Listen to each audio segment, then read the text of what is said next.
সালামু আলাইকুম ভিউয়ার্স, আজ আপনাদের দেখাবো একটি অ্যাটাচ বাথরুমের কিভাবে আপনারা পানির লাইনে কাজ করবেন। পানির লাইনে কাজ করতে যেগুলো আপনাদের ফিটিং লাগবে, ফিটিংয়ের মধ্যে লাগবে লং ট্যাপ। আমি এখানে ব্যবহার করছি হলো ওয়াইটি, আর এখানে আমরা ব্যবহার করছি অফসাইড, অর্থাৎ হলো এস ব্যান্ডের যে পার্ট অফসাইড, দুটি অফসাইড দিয়ে আমি এখানে হলো যে মেজে এই ভীমের থেকে 2 ইঞ্চ উঁচা হবে।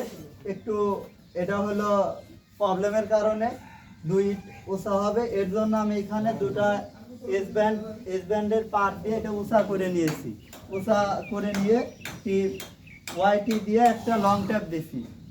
আমার এই লাইনটা উঁচা করার উদ্দেশ্য যাতে এখানে 2 ইঞ্চ মেজে হলে এ বরাবর যদি মেজে হয়, আর এখানে যদি কোনো প্রকার কোনো মূল্যবান জিনিসপত্র বা ময়লা পড়ে এটা সহজে তোলা যাবে। যেমন এখানে এবার হাত দিয়ে সুন্দরভাবে এটা ক্লিন করতে পারবে, কোনো প্রকার অসুবিধা হবে না।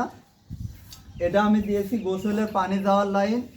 আর এখানে দেখেন, এখানে দিয়েছি এটা হলো বেসিংয়ের পানি যাওয়ার লাইন।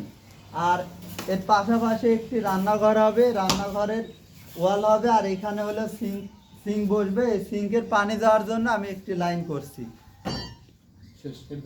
ধন্যবাদ সবাইকে।